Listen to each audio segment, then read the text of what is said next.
اللهم اجعلنا على صلاتنا دائمين ولأركانها مقيمين وفي ذكرها خاشعين ولأوقاتها حافظين. اجعل الصلاة راحة لأبداننا وأمانا لأرواحنا وسكينة لأنفسنا ونجاة في قبورنا يا مجيب الدعاء يا مجيب الرجاء. اللهم صل وسلم وبارك عليك يا حبيبي يا شفيعي يا رسول الله. ازيكم يا حبايب قلبي، عاملين ايه؟ يا رب دايما تكونوا بخير. وحشتوني كتير كتير. ان شاء الله النهارده فيديو جديد ويوم جديد من ايامنا ان شاء الله. روتين ان شاء الله كده هيكون حلو جدا باذن الله، يعجبكم وتستمتعوا معانا بيه، وكمان تطلعوا من الفيديو مستفيدين ان شاء الله. صورت معاكم يومي بالكامل في المطبخ، فطار وغدا وعشاء. ان شاء الله كده اليوم بتاعي يعجبكم، وكمان ان شاء الله كده تلاقوا فيه افكار تستفيدوا منها. طبعا قبل ما نبدا الفيديو، لو لسه ما حطيتيش اللايك انزلي حطي اللايك من ايديك الحلوه، وكمان لو انتي اول مره بتشرفي قناتي اتمنى ان قناتي وفيديوهاتي تعجبك وتشتركي معايا وتكبري عيلتي بيكي. يلا بينا نسمي الله ونشوف عملنا ايه في يومنا. اول حاجه عملتها في اليوم بتاعي، كنت جايبه لبن كده علشان خاطر الفطار. صاحيين من النوم ملناش نفس من الفطار، والجو كان برد فوق ما تتخيلوا. مش قادره اقول لكم الجو برد عامل ازاي، اكيد كلكم عارفين وحاسين يعني اليومين دول برد مش طبيعي. فكنت جايبه لبن كده، هما كانوا 2 كيلو لبن يعني. ف اخدت منهم كده حوالي كيلو بس من اللبن.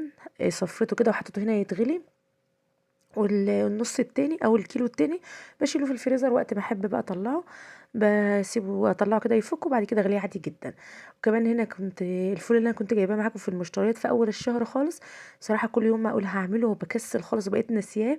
فالمهم قلت بقى النهارده ايه اطلعه كده نعمله، عشان خاطر بقى بحتاجه بقى في فطار في عشاء وكده. واللبن هنا كنت قاعده اقلب فيه يعني علشان يتغلي كويس. يعني اللبن كده ما تحطيه على النار، مش تسيبيه كده ان هو يغلي وخلاص. اول ما يغلي تدفعي، لا، اول ما تحس ان اللبن هيغلي كده وهيبدا ان هو يفور، هتروحي مهديه عليه وبالمعلقه بقى تفضلي تقلبي فيه شويه كده حلوين، حوالي مثلا يعني 6 7 دقايق كده كويس بالمعلقه لحد ما يغلي معاكي كويس جدا، وخلاص تروحي قافله عليه. هنا بقى الفطار بتاعنا حبيت ان انا اعمل لهم حاجه تدفيهم وحاجه تكون مغذيه ومشبعه كده الصبح. فرحت عامله شويه شعريه باللبن حلوين جدا زي ما شفتوا كده، حتتين زبده او حوالي معلقتين زبده. حمرت الشعريه لحد ما اخدت لون ذهبي كده حلو، ورحت نازله عليها بشويه ميه مغليه. بحب اسوي الشعريه الاول في شويه ميه قبل ما اضيف لها اللبن. لو ضفت اللبن من الاول الشعريه هتشربه كله، هتبقى مجلده معاكي كده ومش حلو. فانا بحب الاول احط لها الميه تستوي فيها، وبعد كده بنزل باللبن بقى وبالسكر، وفي اخر حاجه بحط بقى شويه فانيليا. عندك جوز هند، عندك مكسرات سوداني، اي حاجه بتحطي على الوش كده بتكون برضو جميله جدا. فطار بصراحه حلو جدا، تعتبر برضو تحليه. ممكن لو عشاء كده اخر الليل عايزه عشاء حلو ويكون خفيف تعمليها برضو، حقيقي مغذيه جدا. كل واحد خد بوله من اللي انتوا شايفينها دي، وما شاء الله والله العظيم كانت مشبعه ودفتنا جدا جدا في البرد اللي احنا فيه ده. حاجه بسيطه وغير مكلفه، وفي نفس الوقت تغيير بقى عن الفطار او العشاء العادي. حلوه فوق ما تتخيل. ما كانش عندي طبعا مكسرات ولا جوز هند ولا اي حاجه خالص. ما كانش عندي غير اللي هو شويه شوكولاته شيبس كده، فرحت حطاهم على الوش. ادوها برضو طعم حلو قوي. كمان الشوكولاته ساحت كده من حراره اللبن، فكانت مديه طعم حلو قوي للشعريه. فطارنا كان جميل وبسيط. يلا بقى كده ندخل على الغدا بتاعنا. الغدا النهارده بقى على مزاج ولادي او بناء على طلبهم. طلبوا مني النهارده ان انا اعمل لهم بيتزا. فهنعمل النهارده مع بعض احلى بيتزا. كمان هعمل معاكم صوص البيتزا او صلصه البيتزا المخصوصه اللي انا بعملها بصراحه بطريقتي، بتكون حلوه جدا جدا. ان شاء الله كده تجربوها على طريقتي وتعجبكم. بسيطه وسهله. مكونات البيتزا في الاول، ده كيلو دقيق او حوالي، لو هنعايرهم بالكوبايه، حوالي 6 كوبايات يكونوا مليانين كده. طبعا نخلته كويس جدا. ومعايا باكت كده من الخميره اللي هي دريم دي، او تقريبا حوالي معلقه كبيره يعني مليانه من الخميره. واخد حوالي مثلا معلقه ونص كده من السكر، او معلقتين مش مليانين قوي يعني. وكمان معلقه صغيره كده من الملح، او نص معلقه كبيره ملح. مقادير البيتزا طبعا كلنا عارفينها يعني. هي بتختلف بس من حد لحد على حسب الإضافات يعني، لكن هي بسيطة وسهلة وتقدري تعمليها بس والله بالخميرة والدقيق والسكر والملح وخلاص، من غير أي إضافات. بس طبعًا كل حاجة هتضيفيها هتدّي طعم مميز ومختلف للبيتزا بتاعتِك. هنا أنا حطيت الملح والسكر، وباحب أضيف كمان للعجينة شوية كده من الزعتر. الزعتر بيخلّي عجينة البيتزا طعمها تحفة بصراحة. ممكن تحطي من الزعتر اللي هو العادي بتاعنا ده، أنا بافرُكه كده عشان ينعم معايا شوية، أو في الزعتر اللي هو المحوّج أو بيسموه الزعتر السوري، اللي هو بيكون مفروم شوية ولونه أخضر أوي ده، ويكون فيه كده سمسم وحبّة البركة، برضه بيكون حلو، أنا باحبه جدًا. لمّا بيكون عندي برضه باحط منه في العجينة بيكون جميل جدًا. ومعايا هنا اللبن البودر، خدت تقريبًا حوالي مثلًا معلقتين كبار كده. كمان لو عندي زبادي باضيف برضه يعني حوالي مثلًا معلقتين كبار كده أو علبة زبادي صغيرة لعجينة البيتزا، بيخلّي عجينة البيتزا طعمها تحفة، بصراحة بتكون حلوة جدًا، جدًا، بس أنا ما كانش متوفر عندي، فاكتفيت بس بالمعلقتين اللبن البودر، برضه بيدّوا لها طراوة حلوة أوي للعجينة، وكمان طعم وريحة حلوة، ما شاء الله بتكون حلوة جدًا. حطيت كمان حوالي معلقة كبيرة كده من الخل، بتدّي هشاشة كده للعجين بتاعِك، أي عجين مش شرط بيتزا، أي مخبوزات كده تحطي فيها شوية خل، بيفرق معاكِ جدًا في قوام العجينة وفي ملمسها، وبيخلّيها هشة كده وخفيفة. طبعًا كان عندي مَيّة دافية، آآ فضلت أضيف كده تدريجي عشان خاطر بقى نعمل العجينة الحلوة. عايزة أقول لكم العجينة كانت بسم الله ما شاء الله حلوة، حلوة، حلوة أوي. العجينة كانت ما شاء الله ملمسها كده حلو، والمَيّة سبحان الله كده حطيتها يعني بالبركة وطلعت مضبوطة ما شاء الله، من أول مرّة كده مضبوطة ولا محتاجة مَيّة ولا ميتها زيادة ولا أي حاجة، ضبطت معايا كده على طول. سبحان الله كانت جميلة جدًا، والعجينة كانت من أحلى ما يكون، مع إن الدقيق أنا جايباه دقيق سايب، دقيق سايب عادي، الكيلو كمان كان بحوالي 17 جنيه أو 18 جنيه، يعني رخص كمان عن الأول. كنت باجيبه ب20 جنيه، تقريبًا جايباه ب17، مش فاكرة أوي، بس تقريبًا جايباه ب17. بس عايزة أقول لكم كان حلو، حلو عجبني جدًا، بقيت فرحانة كده بالعجينة من كتر ما هي يعني ناعمة في إيدي كده وبتتعجن بمنتهى السهولة. طبعًا تعجني بقى العجينة حلوة أو تخدميها كويس جدًا كده في العجن حوالي 10 دقايق. أنا عجنتها في الطبق كده قولوا مثلًا حوالي 4 دقايق أو 5 دقايق، وبعد كده خدتها على الرخامة وفضلت أعجن فيها كويس. طبعًا أنا كنت ضِفت في العجينة برضه حوالي نُص كوباية زيت، وعلى الوش كده رُحت ماسحة إيدي بس كده مسحة خفيفة على العجينة، وبعد كده طبعًا هاغطيها كويس وأدفيها واسيبها تتخمر. تعالوا بقى نحضّر صوص البيتزا العالمي اللي بجد تحفة، واللي هيخلّي البيتزا بتاعتِك طعمها حاجة تانية. أنا أحيانًا كتير بصراحة بقيت أستسهل وأعمل صوص البيتزا السريع كده أو صلصة البيتزا السريعة، بس أنا ولادي لمّا باعملها لهم بالصلصة اللي أنا باعملها أو بالصوص اللي أنا باعمله، ما بيرضوش بأي حاجة تانية غيره، بصراحة بيعشقوه لإنه بيخلّي طعم البيتزا فعلًا حقيقي مختلف. مكونات الصوص بقى بتاعتنا بسيطة جدًا، حوالي 3 أو 4 حبات من الطماطم. الطماطم اللي كانت عندي ما كانتش كبيرة أوي، تقريبًا كانوا حوالي 4 حبات من الطماطم مقطعاهم كده إرباع أو مكعبات صغيرة، وبصلاية متوسطة برضه قطعتها مكعبات، وقرن فلفل أخضر رومي قطعته حتت كده صغيرة زي ما انتم شايفين، وحوالي مثلًا 5، 6 فصوص من التوم، وعليهم بس حوالي مثلًا نُص كوباية من المَيّة، ومعلقة كبيرة من السكر، ومعلقة كبيرة كمان من الزعتر. كل ده حطيته على بعضه زي ما شفتوا كده، وأول ما المَيّة تبدأ تسخن هاروح مهدية النار على الخضار بتاعي ده كله، واسيب الخضار يدبل خالص ويستوي، وكمان هينزّل مَيّته، يعني هو هينزّل مَيّته وهيستوي فيها.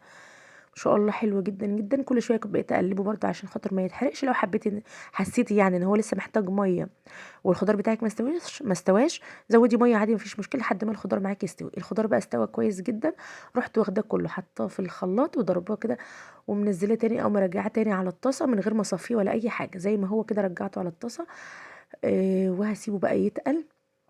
وهنا بقى جبت مكعبات الصلصة، فاكرين مكعبات الصلصة اللي عملناها الفيديو اللي فات؟ خدت مكعب منها كده لإن حسيت إن لون الطماطم شوية فاتح، فجبت مكعب كده من الطماطم يدّيها تُقل برضه ولون وطعم كمان حلو. طبعًا إحنا كنا مبهرين الصلصة مع بعض برضه زي ما شُفتوا الطريقة، كانت مخلّياها حلو. حطيت بقى شوية توابل كده بسيط، حطيت ملح، حطيت رشة فلفل أسمر، ورشة كمون بسيطة مش أكتر من كده. كده صوص البيتزا معايا جاهز. عايزة أقول لكم طعمه حلو جدًا، جدًا، وزي ما قُلت لكم والله هيخلّي طعم البيتزا عندِك في حتة تانية خالص. أنا كنت الأول باستسهل واروح عاملة الصوص اللي هو الجاهز ده، بس ده أحلى منه بكتير، ما بتحتاجيش بقى تغمّسي معاها بكاتشب ولا بأي حاجة، هي بتبقى مغمّسة نفسها ما شاء الله من حلاوتها. طبعًا أنا هاعمل البيتزا النهارده بالخضار وبالجبن بس.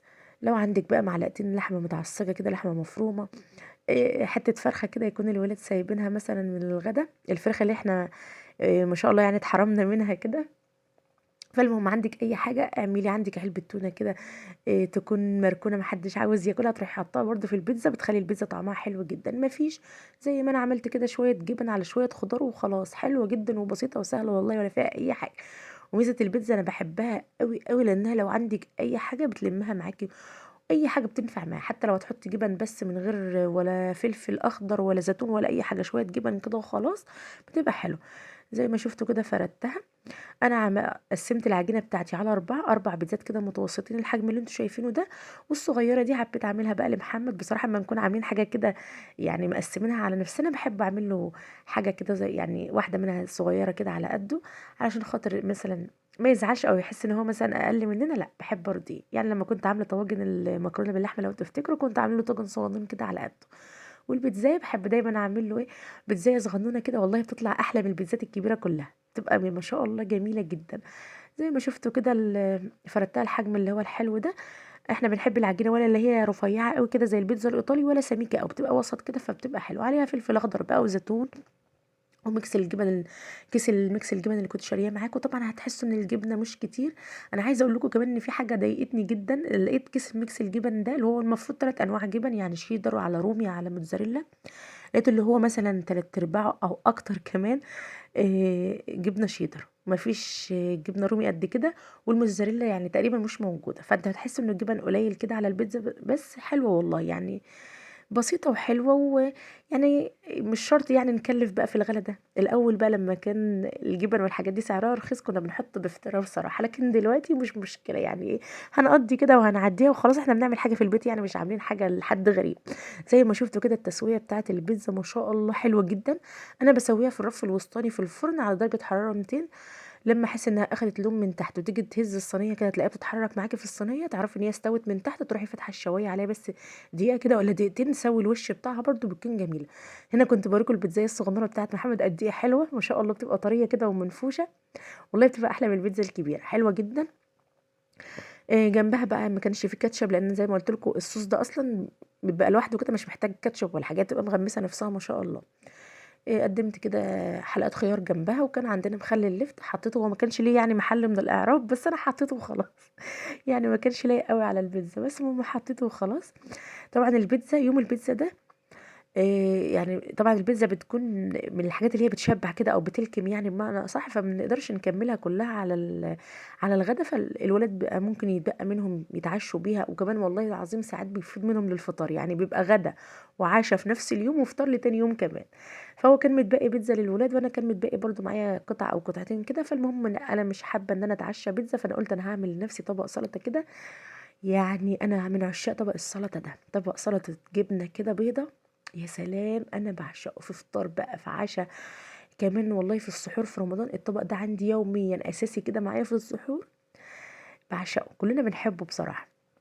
فانا كان عندي كده خس كابوتشي وخيار وطماطم، قلت اعمل طبق سلطه كده على السريع يكون خفيف كده ما شاء الله، كان جميل. والجبنه البيضه بقى اللي هي البيتي دي اللي الواحد بيعملها في البيت ما شاء الله جميله جميله جميله، حلوه قوي قوي قوي. انا حبيت بس اشارك يومي معاكم كده بما اننا يعني حضرنا الفطار سوا وكمان الغدا، فقلت مش مشكله نختمها معاكم كمان بالعشاء. هنا بعد ما خلصت تقطيع الخضار كله، رشة زعتر بسيطة كده مع رشة كمون على الوش بيخلوا طعمها حلو جدا، وكمان حوالي معلقة كبيرة من الزيت كده على وش طبق السلطة الجميل ده، ما شاء الله تحفة. والخس الكابوتشي كان مديها طعم حلو، من الحاجات الحلوة قوي اللي تبقى معاكي في السحور. الخس الكابوتشي ده بصراحة حلو، بيبقى كله مية كده فمش بيحسسك خالص بأي عطش في السحور. فحلو جدا، انصحكم بيه ان شاء الله، يعني للناس اللي هي بقى بتصوم في رجب او في شعبان وفي رمضان كمان، يعني هاتوه على السحور هيعجبكم جدا. هنا بقى رحت محمصه رغيف عيش كده، انا بحب طبق السلطه ده مع العيش المتحمص او العيش الناشف ده، فما عنديش رحت مسخنه الرغيف على النار وسايباه شويه قرمش كده، كان تحفه بصراحه. وعملت لي كوبايه شاي بقى لان انا كنت بردت بصراحه طول النهار بقى واقفه في المطبخ وغسيل مواعين وهده وبتاع، فقلت اخد بقى سندوتش كده ومع كوبايه الشاي وادفي نفسي في البرد اللي احنا فيه ده. يا رب يكون الفيديو النهارده عجبكم وتكونوا استفدتوا كمان استمتعتوا معايا، واكون دايما ضيفه خفيفه على قلوبكم. قبل ما تطلعوا من الفيديو ما تنسوش تحطوا لي اللايك، ومع السلامه.